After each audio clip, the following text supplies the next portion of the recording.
کیا حکم ہے کہ ہماری بات چھوڑ دینا؟ یہ حکم ہے؟ اجماع امت جو ہے حضور کے خلاف ہو گیا. ارے مولوی صاحب، ارے بھائی ہمیں کیا پڑھا رہے ہو؟ اصول فقہ لے آؤ، ابھی اصول الشاشی لے آؤ، پھر بتاؤ اجماع کیا ہے. حضور کی حدیثوں کے خلاف اجماع ہو ہی نہیں سکتا. اور میں نے اس موضوع پر پورا رسالہ شائع کیا ہے. امام ابو الحسن اشعری، امام ابو منصور ماتریدی، امام غزالی اور امام ابن حمام اور ملا علی قاری اور شاہ عبد العزیز سب کے حوالوں کے ساتھ ثابت کیا ہے حدیثیں، اور پھر ان کے اقوال. وہ رسالہ پڑھ لیجئے نا بھائی، کچھ تو پڑھ لیا. بس ان کی زبان بھی جو ہے دیکھیے آپ کتنی تھرڈ کلاس زبان استعمال کر رہے ہیں. لاسٹ میں آپ گفتگو سنیے. بھئی یہ کس نے کہا ہے؟ یہ کون دعویٰ کر رہا ہے کہ رسول اللہ صلی اللہ علیہ وسلم کی حدیثوں کے خلاف اجماع ہوتا ہے؟ یعنی ایسا امت میں کس نے دعویٰ کیا ہے؟ کس نے امت میں یہ بات کہی؟ آپ پیش کیجئے. یہ جو چیز ہے ہی نہیں وہ آپ پیش کر رہے ہیں. امت میں یہ بات کس نے کہی ہے کہ ایک چیز قرآن و سنت میں موجود ہی نہیں ہے سرے سے، اور اس پر کسی بھی دور میں اجماع کیا جاتا ہو؟ بھائی اجماع اس چیز پہ ہوتا ہے جو قرآن و سنت میں موجود ہو. قرآن و سنت کی میں کوئی چیز موجود ہے، قرآن کی آیت سے کوئی چیز سمجھی گئی ہے، رسول کی حدیث سے کوئی چیز سمجھی گئی ہے، اور اس فہم پر اجماع ہوتا ہے، تو اللہ کے رسول صلی اللہ علیہ وسلم کے حدیث کے خلاف اجماع نہیں ہوتا. اور اگر اجماع ہے تو آپ یہ نہیں کہیں گے کہ حدیث کے خلاف اجماع ہے، پھر یہ کہیں گے کہ حدیث کا وہ مفہوم نہیں ہے جو آپ بیان کر رہے ہیں، کیونکہ اجماع رسول کی حدیث کے خلاف ہو ہی نہیں سکتا، قرآن کے خلاف ہو ہی نہیں سکتا. اس کا مطلب یہ ہوا کہ اللہ کے رسول صلی اللہ علیہ یعنی اس خبیث کی بات اس کے خلاف خود حجت ہے.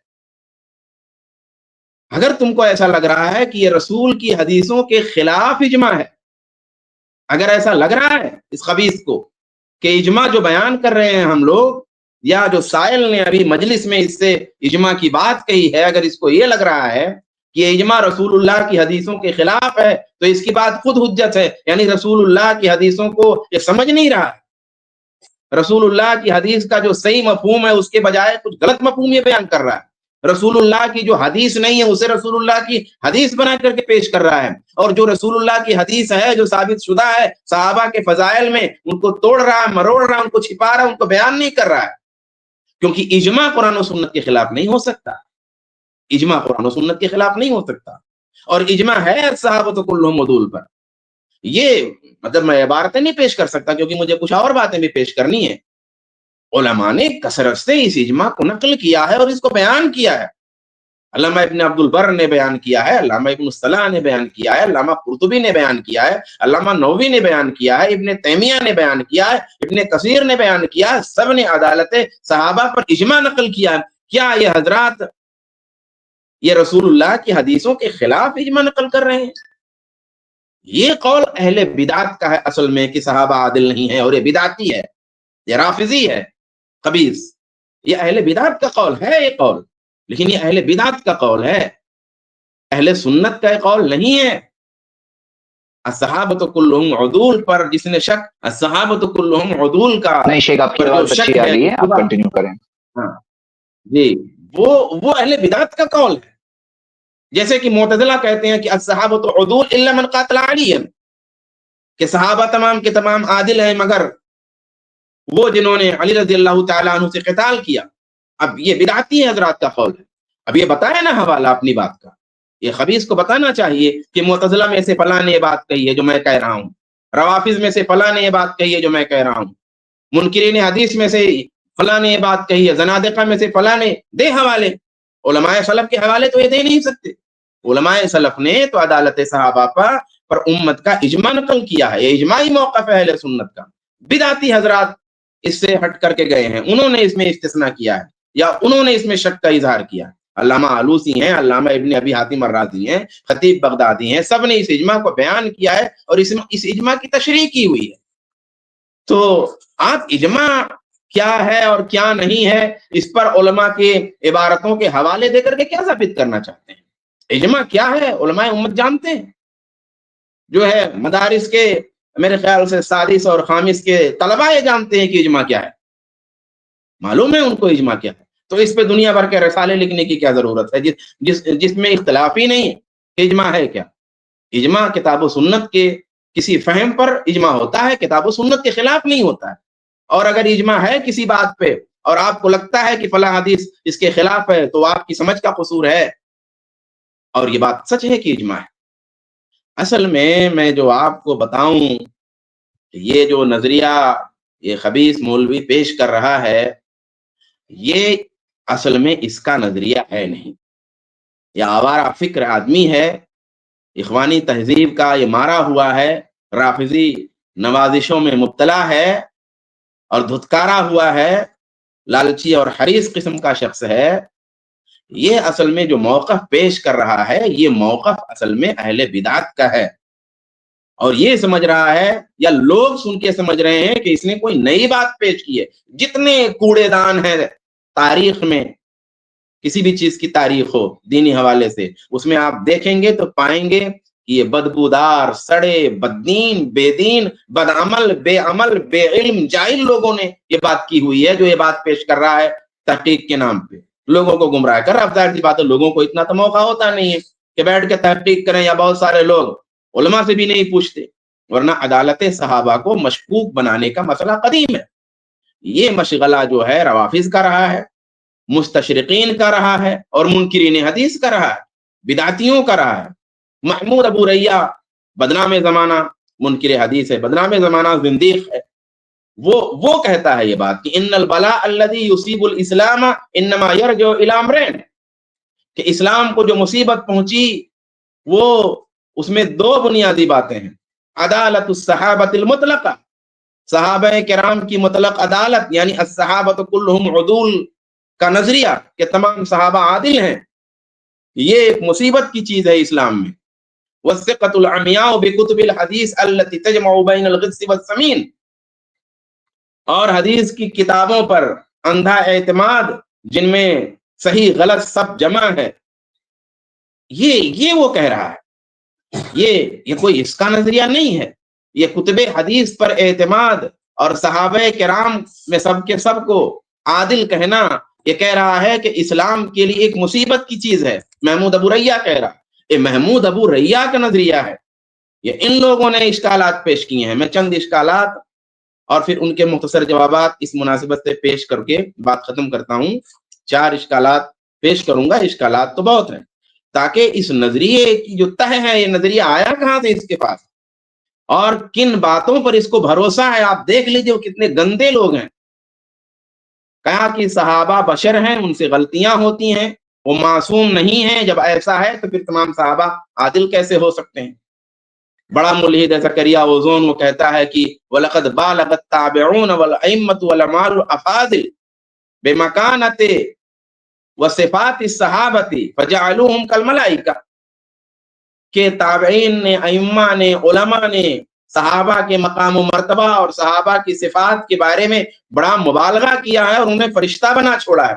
یہی محمود ابو ریہ جو مشہور اور منکرین حدیث میں سے اس کا شمار ہے، بڑا زندیق قسم کا آدمی ہے. وہ کہتا ہے کہ اذا كان الجمهور على ان الصحابہ كلهم عدول، آپ دیکھیے کہ صحابہ تمام کے تمام عادل نہیں ہیں. یہ بات کہہ کون لوگ رہے ہیں؟ یہ بددین اور بے دین، بدعمل، بے عمل لوگ کہہ رہے ہیں کہ ان الصحابہ كلهم عدول، کہ جمہور کی جو یہ رائے ہے کہ صحابہ تمام کے تمام عادل ہیں. ولم يقبل الجرح والتعديل فيهم، اور ان لوگوں نے ان کے سلسلے میں کوئی جرح اور کوئی تعدیل نہیں قبول کیا. کما قبلوا فی سائر الروات، جیسا کہ تمام اور روات کے بارے میں قبول کیا. واعتبروہم جمیعا معصومین، اور تمام کے تمام صحابہ کو معصوم مان لیا، خطا سے، من السہوی، بھول سے، والنسیان، بھول چوک سے.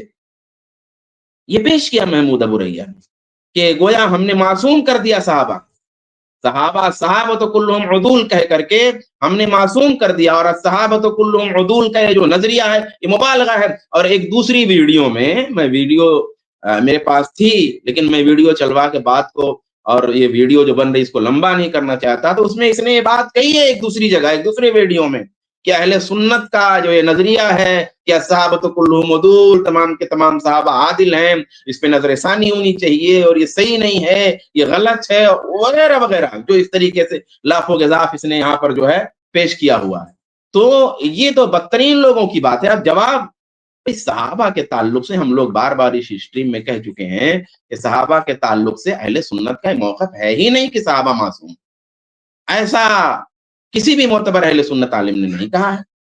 عدالت صحابہ کا مطلب اہل سنت کے یہاں یہ ہے کہ ہر صحابی کی عدالت کی تحقیق کی ضرورت نہیں رہی، کیونکہ اللہ تعالیٰ نے ان کا تزکیہ فرما دیا ہے، ان کی عدالت بیان کر دی ہے، رسول گرامی صلی اللہ علیہ وسلم نے ان کا تزکیہ بیان فرما دیا، ان کی عدالت فرما دی ہے جو ماضی اور مستقبل سب کو شامل ہے، اور یہ کوئی ہماری اپنی بات نہیں ہے، یہ ہم نئی کوئی تحقیق نہیں لا رہے ہیں، یہ علماء نے کہا ہے۔ مثلا خطیب بغدادی کہتے ہیں کہ عدالت الصحابۃ ثابتۃ معلومۃ، کہ عدالت صحابہ ثابت ہے اور معلوم ہے، معروف ہے، بتعدیل اللہ لہم، اللہ نے ان کی جو تعدیل کی ہے، ان کی عدالت بیان کی ہے، وإخبارہ عن طہارتہم واختیارہ لہم فی نص القرآن، کہ ان کی طہارت کے بارے میں قرآن نے خبر دیا اور ان کو چنا ہے، اللہ تبارک و تعالیٰ نے منتخب کیا، قرآن کے نصوص میں یہ بات بہت کلیئر موجود۔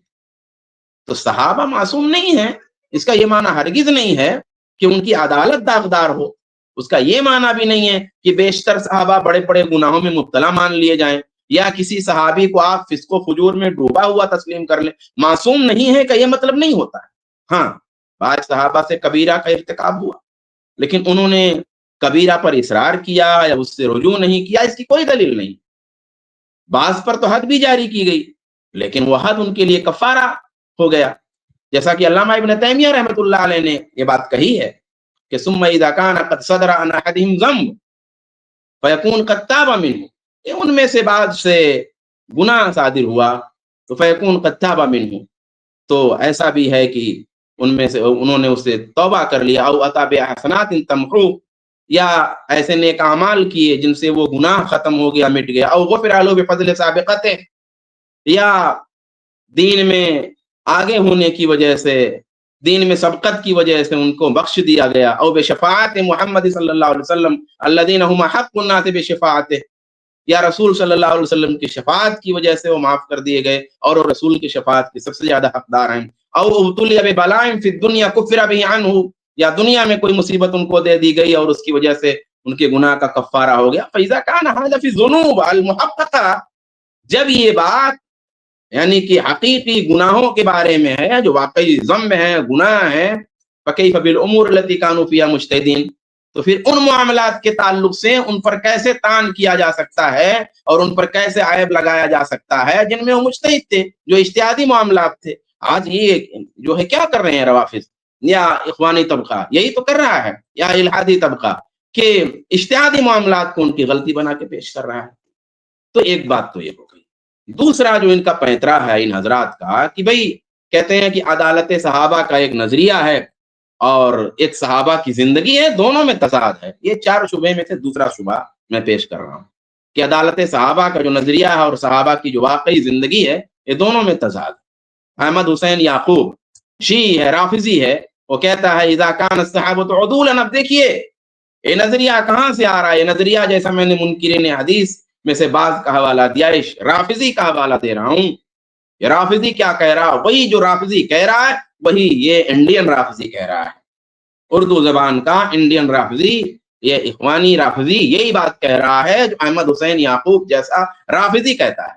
وہ کیا کہتا ہے کہ اذا كان الصحابۃ عدولا، کہ جب سارے کے سارے صحابہ عدول ہیں، عادل ہیں، وکلهم فی الجنہ، اور سب کے سب جنتی ہیں، وان اللہ سوا بینہم، اور اس حیثیت سے اللہ تبارک و تعالیٰ نے یعنی انجام کی حیثیت سے ان کا مقام یکساں رکھا ہے۔ لماذا اقیمت الحدود علی بعضہم، تو ان میں بعض پر حد کیوں جاری ہوئی؟ وهل يسرق العادل النزیہ المضمون دخولہ الجنہ، اور کیا جو عادل ہے اور بڑا پاک صاف ہے اور جس کی جب دخول جنت کی ضمانت دی گئی وہ چوری کر سکتا ہے؟ ایسا ہو سکتا ہے؟ وغیرہ۔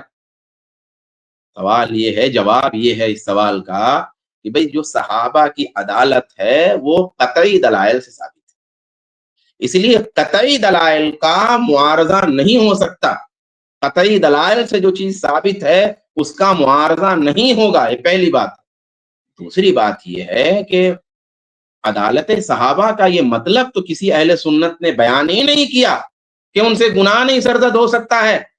ہم گناہ سرزد ہونے کے باوجود ان کو عادل مانتے ہیں۔ ابن الوزیر امام شافعی سے نقل کرتے ہیں کہ لو کان العدل من لا ذنب لہ، اگر عادل وہ ہے جس سے کوئی گناہ ہی نہ ہو، لم نجد عدلا، تو پھر کوئی عادل نہیں ملے گا۔ لیکن العدل من اجتنب الکبائر، لیکن عادل وہ ہے جس سے بھلے کبیرہ ہو جائے، وکانت محاسن اکثر من مساوی، لیکن اس کی اچھائیاں اس کی برائیوں سے زیادہ ہوں۔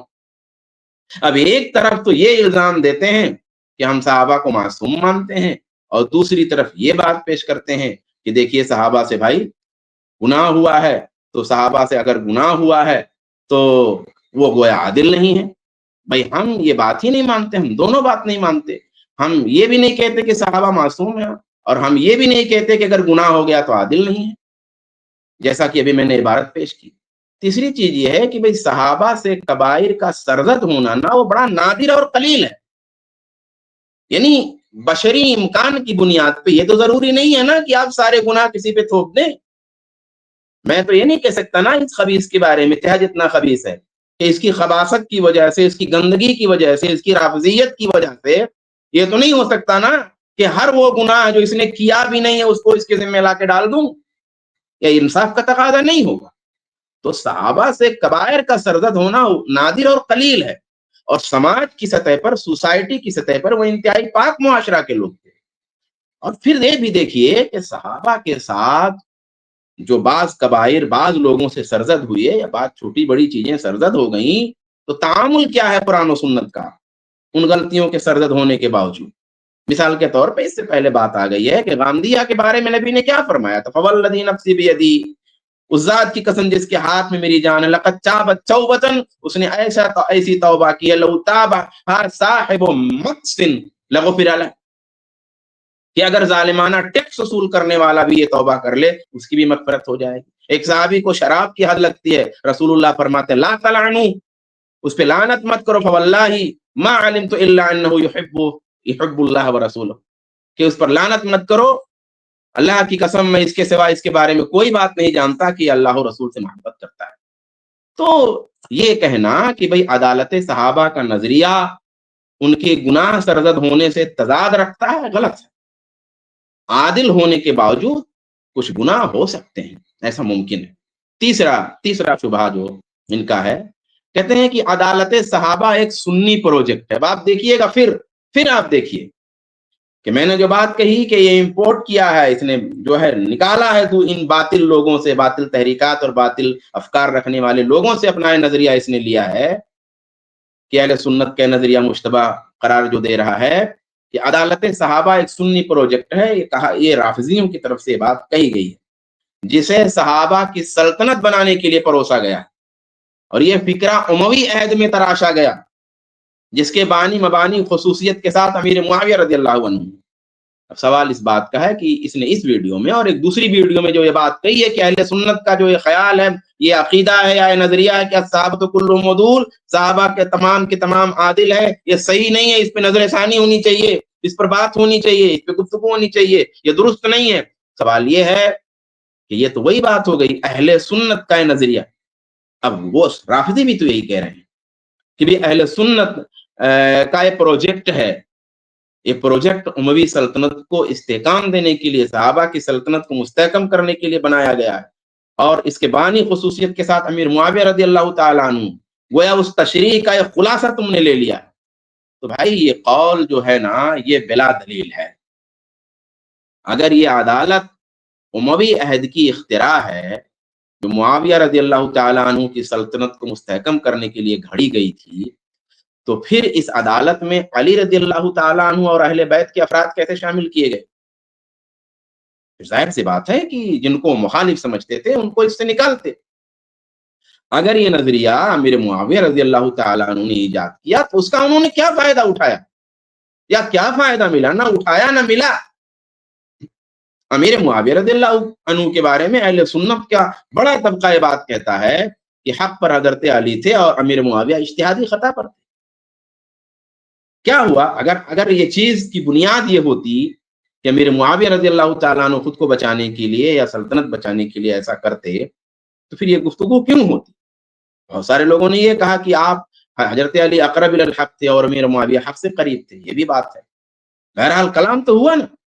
پھر امیر معاویہ رضی اللہ تعالیٰ عنہ کی سیرت، آپ کی سیرت تو ہر دور میں معتبر رہی، جب سیرت ان کی ہمیشہ معتبر رہی تو ان کو یہ گھڑنے کی کیا ضرورت پیش آئی؟ عدالت صحابہ کا نظریہ گھڑنے کی انہیں کیا ضرورت پڑی؟ ان کی سیرت تو ہر زمانے میں معتبر رہی۔ اگر صحابہ نے نظریہ گھڑا تھا تو پھر ضرورت پڑنے پر اموی حکمرانوں اور گورنروں پہ تنقید کیوں کی؟ اور اس تنقید کی جرأت انہیں کیسے ہوئی؟ اس تنقید کی اجازت انہیں کیسے ملی ہوئی تھی؟ صحابہ نے کیوں تنقید کیا؟ اگر یہ نظریہ گھڑا گیا تھا اس چیز کے لیے، صحابہ ہی نے گھڑا تھا، صحابہ ہی نے تنقید کیا۔ اگر اموی حکومت سے قربت مقصود تھی صحابہ کی تو پھر شان اہل بیت انہی اصحاب سے کیسے روایت ہو گئی؟ یہ سوالات ہیں، ان سوالات کے جوابات دینے پڑیں گے۔ باقی چند جہال میں بیٹھ کر کے اس طریقے سے گفتگو کر لینا اور کسی اسٹیج پہ بیٹھ کر کے ایسے الٹی سیدھی گفتگو کر لینا یہ آسان ہے، لیکن تحقیق کی دنیا میں کوئی آسان سی بات نہیں ہے کہ آپ ایسے مونگتے چلے جائیں۔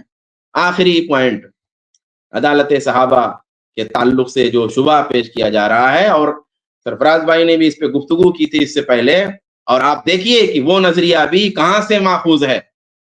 یعنی صحابہ میں منافق تھے اور صحابہ میں منافق خلط ملط تھے، نظریہ بھی رافضی نظریہ ہے۔ نظریہ یہ ہے، شبہ یہ ہے رافضیوں کا، منکرین حدیث کا، ملحدین کا، کہ منافقین اور صحابہ تو مکس تھے، خلط ملط تھے، اس لیے منافقین کو اور صحابہ کو الگ کرنا ممکن نہیں، اور اگر یہ ممکن ہوتا تو الصحابۃ کلھم عدول کہنا درست ہوتا، لیکن چونکہ منافقین اور صحابہ مکس ہیں تو اس لیے اب ضروری ہے کہ ہر ایک کی تحقیق کی جائے، اور جس کے بارے میں عدالت ثابت ہو جائے اس کو عادل کہا جائے، جس کے بارے میں نہ ثابت ہو اس کو عادل نہ کہا جائے، کیونکہ منافقین اور صحابہ تو غلط ملط ہیں۔ اب چونکہ منافقین کو صحابہ سے ممتاز نہیں کیا گیا رسول اللہ کے ذریعہ، قرآن کے ذریعہ، اس لیے سب کو عادل کہنا درست نہیں ہوگا۔ میں کہتا ہوں کہ آپ اس سے پہلے سن چکے ہیں، اگر آپ دوہرا کر کے سن لیجئے اس شخص کی ویڈیو، جو یہ شخص کہہ رہا ہے اور میں نے جو ابھی شبہ پیش کیا جو روافظ کا شبہ ہے، دونوں میں کیا فرق ہے؟ دونوں آوازوں میں کیا کسی بھی چیز کا فرق ہے؟ جو یہ خبیث رافضی کہہ رہا ہے وہی دیگر رافضی کہہ رہے ہیں جو نسباً رافضی ہیں اور عقیدتاً بھی رافضی ہیں۔ تو جواب اس شبہ کا یہ ہے، جو حالانکہ آ چکا ہے جواب، لیکن میں مختصر میں عرض کر دوں کچھ دوسرے اینگل سے، کہ بھئی منافقین صحابہ نہیں اور صحابہ منافقین نہیں، یہ بات آ چکی ہے، کیونکہ صحابی کے تعلق سے تو ایمان پر وفات کی شرط ہے۔ اب اگر کہیں پر صحابی کا لفظ منافق اور مومن دونوں کے لیے آ گیا ہے تو سیاق و سباق اور دیگر نصوص سے طے ہوتا ہے کہ وہاں پر صحابی کا معنی لغوی، صحابی کا لفظ لغوی لحاظ سے آیا ہوا ہے، اور قرآن کی اس پہ شہادت ہے نا کہ وَيَحْلِفُونَ بِاللَّهِ إِنَّهُمْ لَمِنْكُمْ وَمَا هُمْ مِنْكُمْ، کہ وہ لوگ قسم کھا رہے ہیں کہ وہ تم میں سے، حالانکہ وہ تم میں سے نہیں ہے۔ فرق کیا نا قرآن نے، صحابہ کو اور منافقین کو الگ الگ رکھا، خلط ملط نہیں ہے، صحابہ اور منافقین خلط ملط نہیں ہے، قرآن کی شہادت ہے کہ الگ ہیں۔ وہ قسم کھاتے ہیں منافقین کو تم میں سے ہیں، حالانکہ وہ تم میں سے نہیں، قرآن کی شہادت ہے۔ یہ آدمی کہہ رہا ہے کہ مکس ہیں صحابہ، روافظ کہہ رہے ہیں مکس ہیں صحابہ، حالانکہ یہ بات نہیں ہے، صحابہ الگ ہیں، منافقین الگ ہیں، اور قرآن کی شہادت ہے، قرآن کا منکر ہوا ہے۔ پھر اس طرح سے دوسری بات یہ ہے کہ منافقین کی تعداد بہت کم تھی، جس طریقے سے خلط ملط کی بات ہو رہی ہے ایسا لگتا ہے کہ منافقین کی ایک بڑی تعداد تھی۔ پھر تیسری بات یہ کہ منافقین کا نام لے کر کے عمومی طور پر تو متعین نہیں کیا گیا، کچھ لوگوں کا نام لیا گیا، اللہ کے رسول نے اپنے بعض صحابہ کو بتایا، مگر سارے منافقین کا نام تو نہیں لیا گیا متعین کر کے، مگر منافقین صحابہ کے یہاں معروف تھے، خلط ملط نہیں تھے، صحابہ جانتے تھے رسول کے صحابہ کون ہیں، رسول کے اور کے ساتھ نفاق کرنے والے کون ہیں، منافقین کون ہیں، آپ کے دشمن کون ہیں۔ میں ایک مثال دیتا ہوں، علامہ معلمی لکھتے ہیں، میں ان کی عبارت پڑھنے کے بجائے صرف مفہوم پہ اکتفا کروں گا، وہ لکھتے ہیں کہ غزوہ تبوک سے پیچھے رہ جانے والے کعب بن مالک رضی اللہ تعالیٰ عنہ کی جو روایت ہے، اس روایت میں جو یہ بات ہے کہ فَكُنْتُ إِذَا خَرَجْتُ فِي النَّاسِ بَعْدَ خُرُوجِ رسول اللہ، کہ غزوہ تبوک کے لیے جب رسول نکل گئے اور اس کے بعد جب میں لوگوں میں نکلا، فَطُفْتُ فِيهِمْ، اور ان میں